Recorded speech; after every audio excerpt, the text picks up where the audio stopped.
Start singing. And Mark's just joined us. Hi, Mark. If you want to drop a hello in the chat and just let us know you can hear us, we're going to be kicking things off in just a few seconds.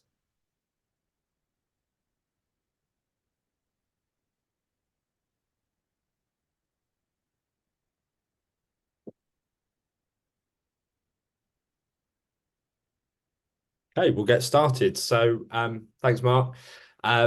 Welcome to our webinar on marketing advice for SME developers.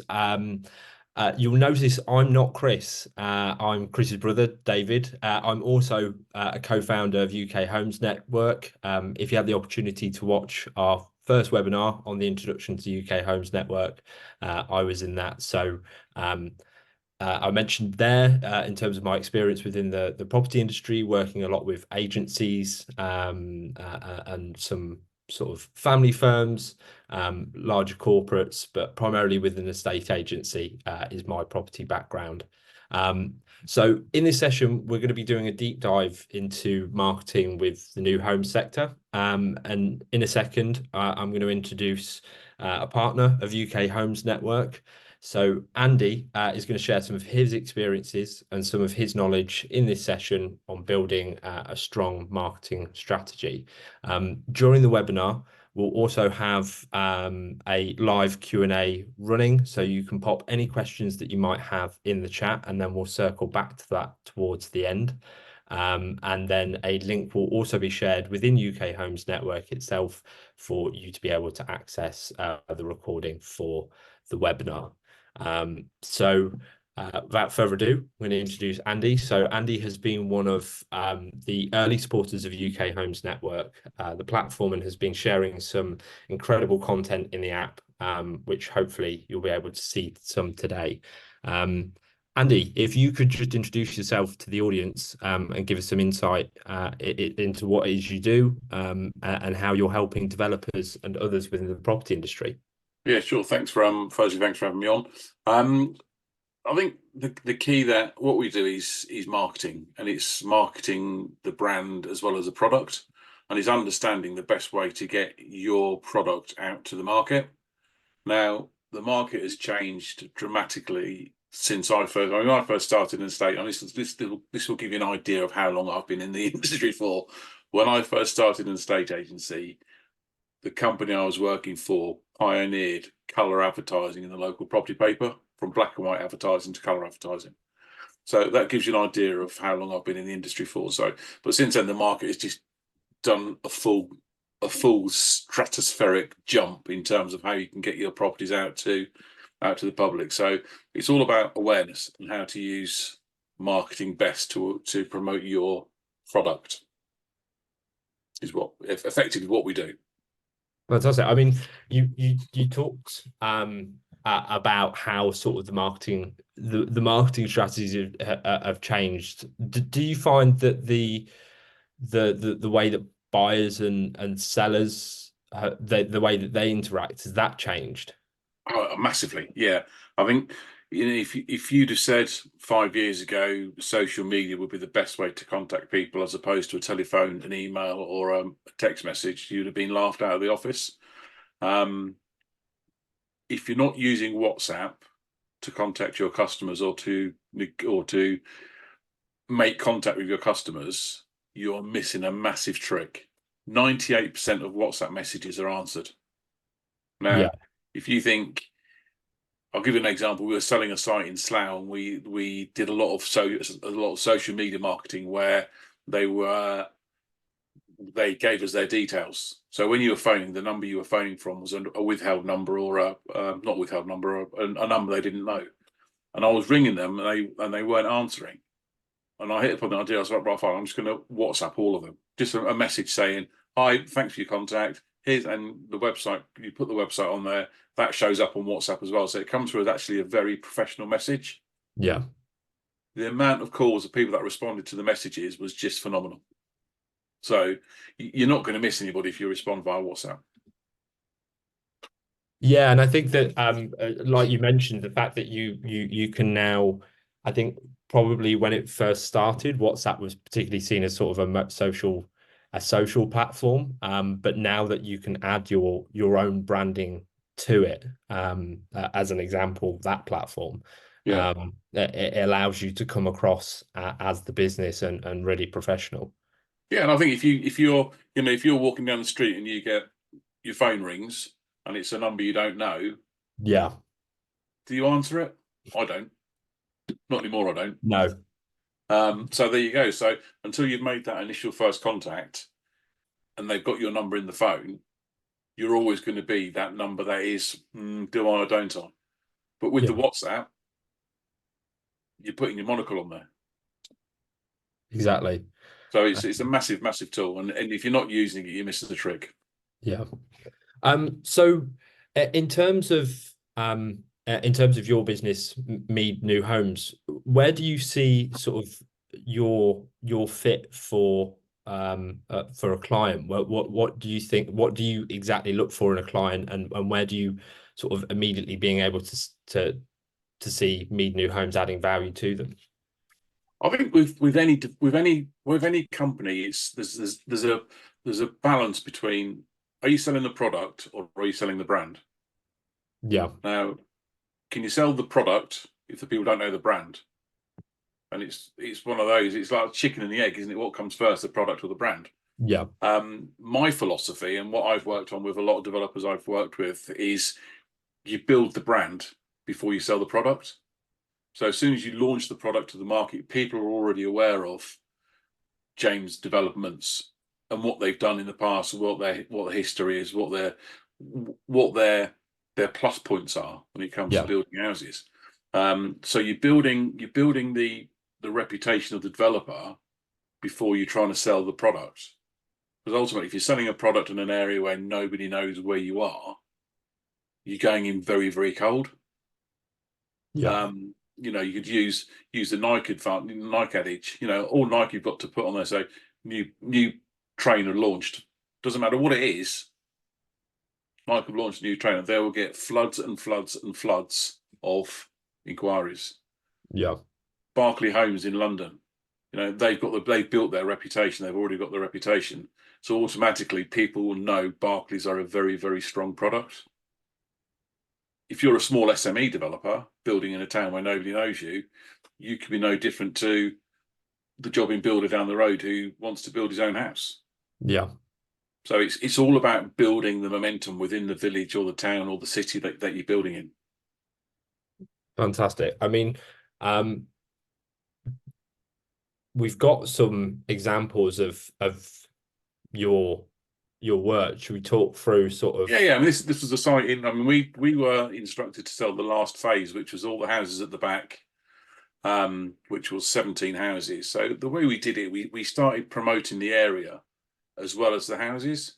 Yeah. So you're doing video, drone footage, you're doing fly-throughs of the thing. So it was pretty much a coming soon. So this was the first advert, which was coming soon. This is what's going to be available, and putting that around the market. We then did another video, which I think you've got. Yeah. I'm going to show that.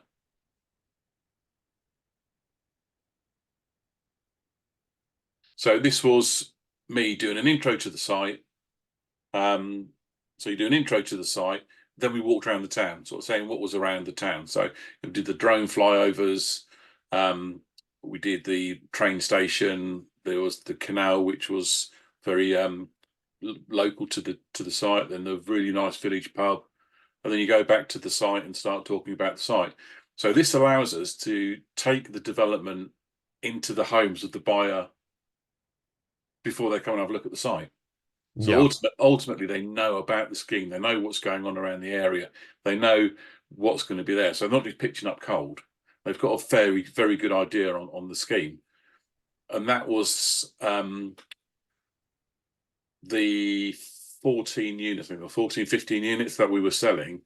75% of them sold as a direct result of social media. Fantastic.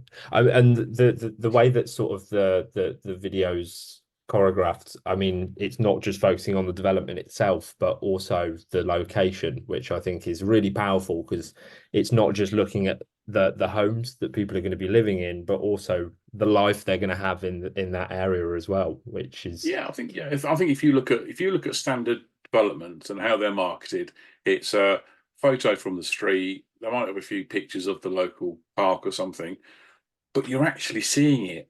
yeah, You're actually you can't touch and feel it 'cause it's a video, but you're feeling like you're there. yeah, And if you think if you're close to a golf course, woodland, rivers, lakes, train stations, you can see it all as a dynamic from the development exactly.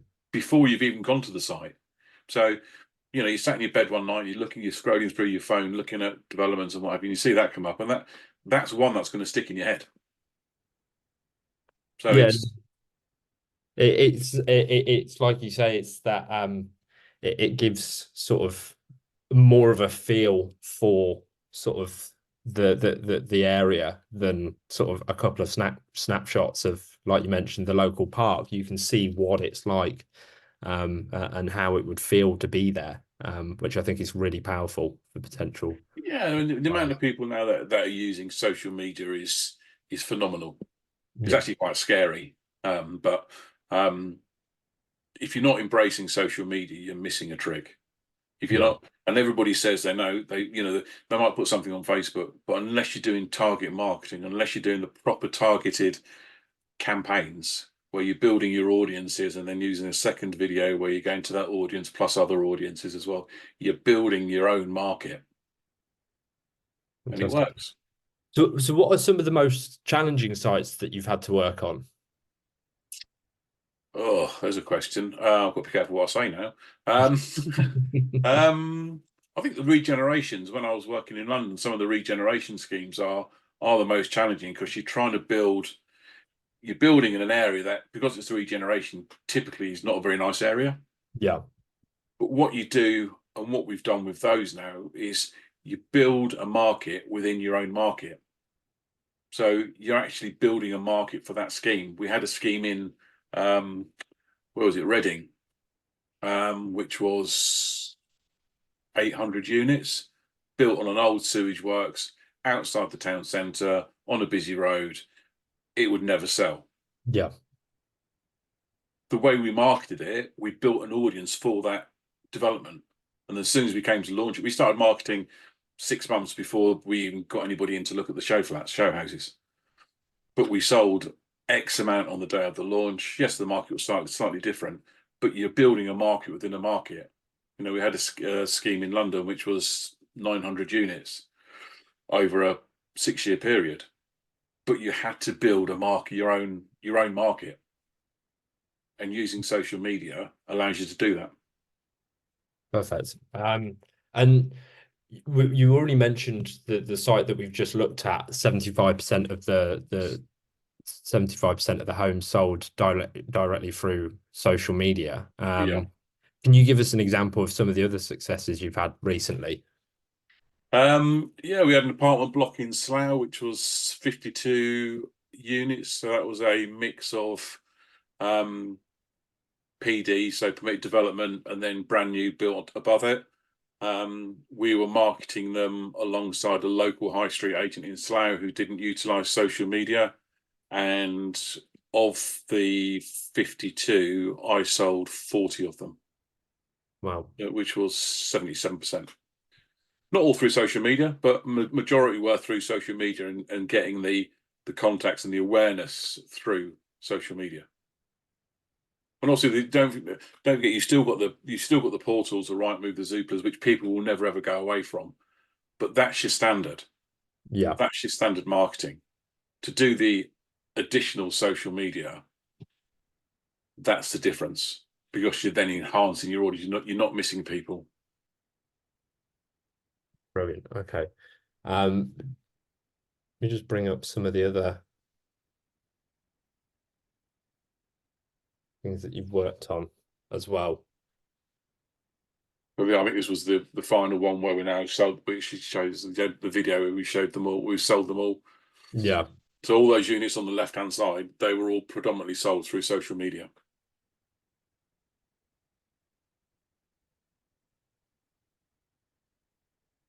I understand you also have a drone arm of your business as well. So does that mean you're a registered drone pilot?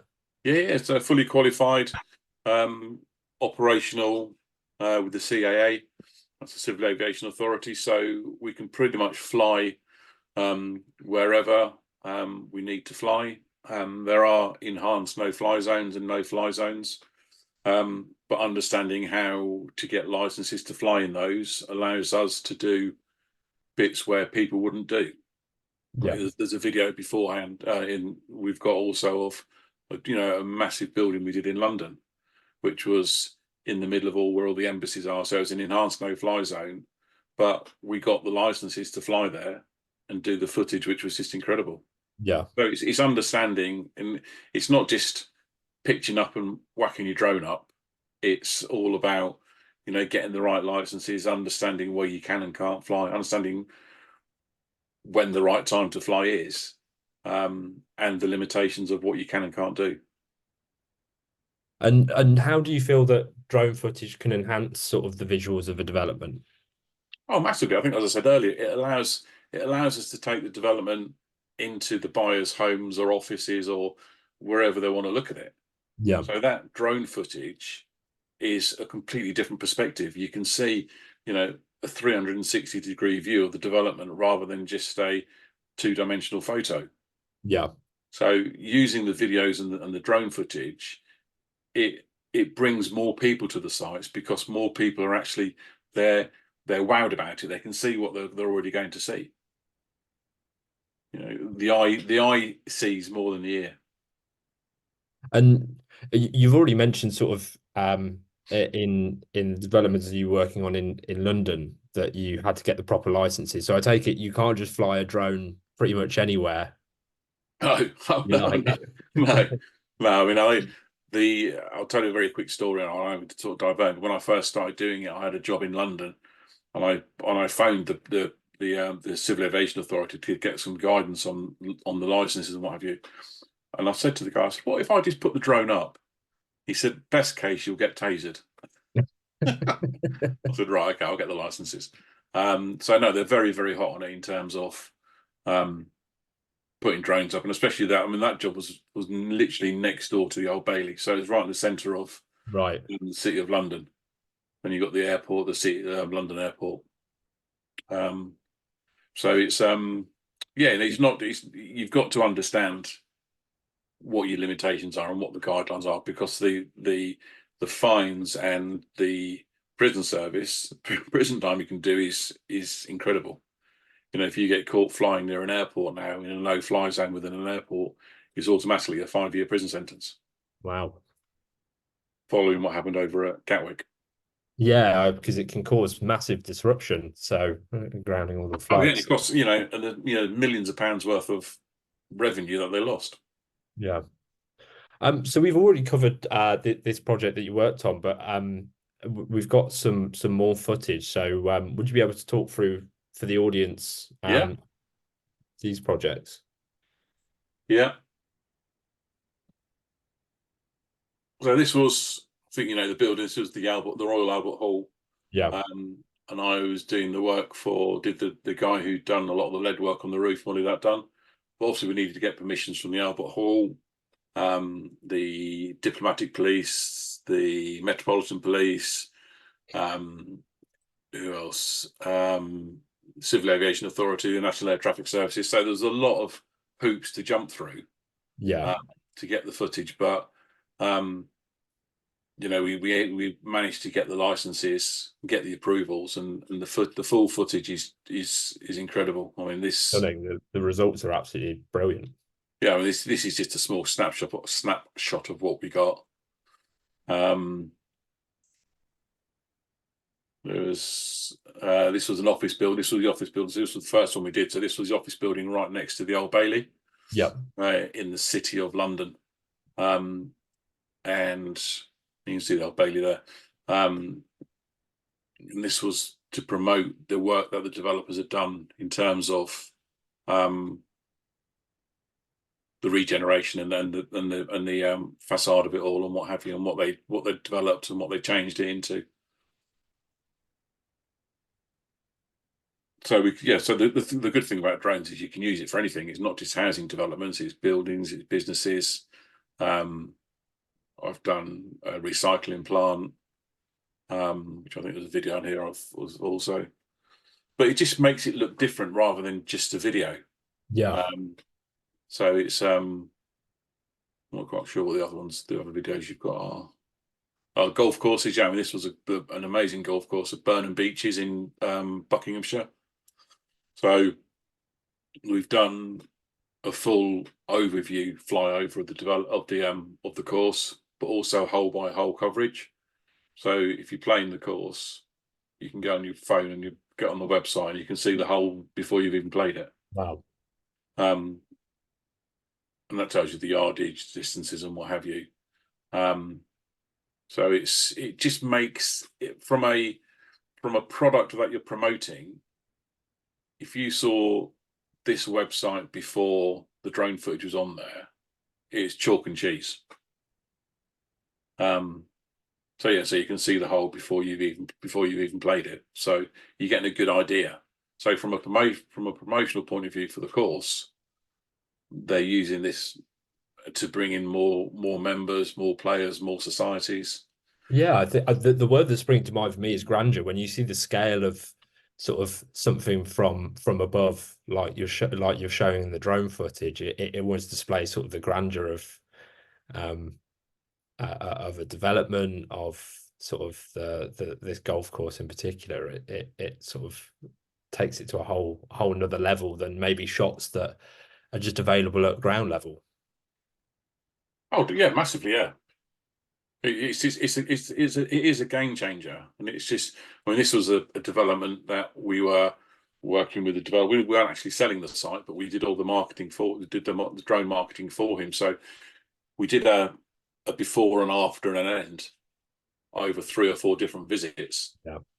So you can see how it changes, how the development changes from what it was originally, just to a paddock area, to then the footings. To then the finished product. So for him moving forward onto other sites, when he's trying to promote what he's done in the past, this as a video is second to none. Yeah.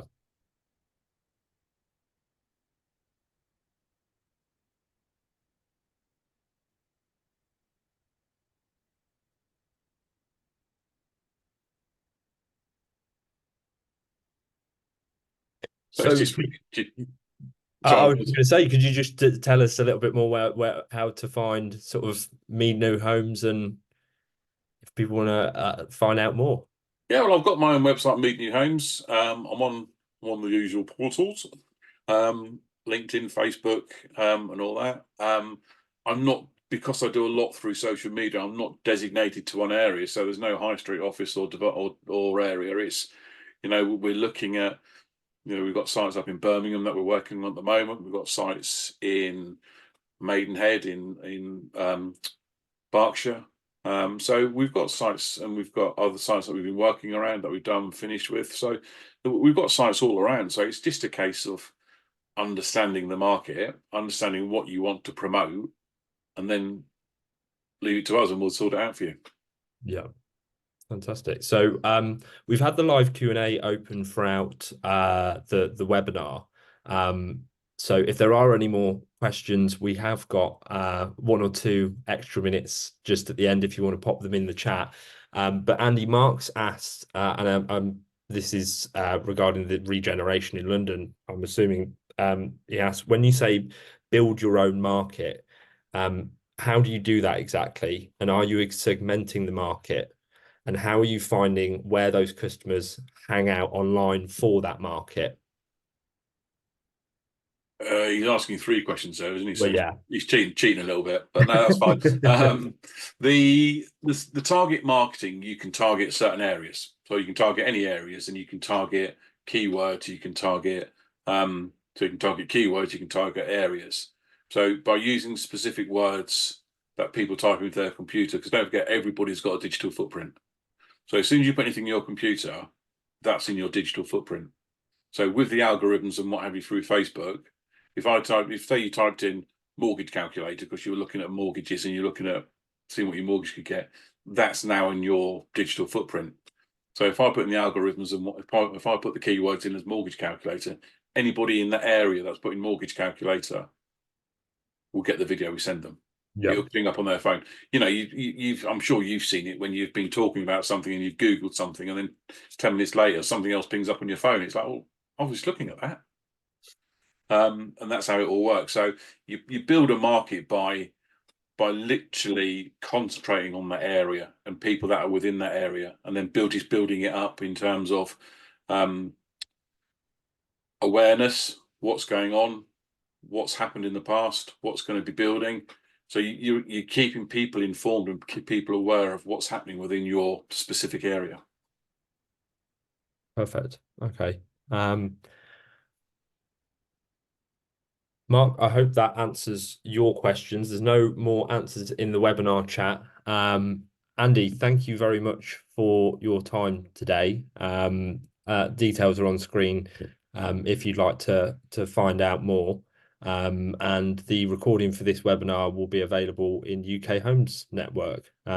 So thank you very much, everyone, to joining, especially to Andy. And yeah, we'll see you next time. No, thank you for having me. It's been a pleasure. Thank you very much. Cheers, yeah. Thanks, everyone.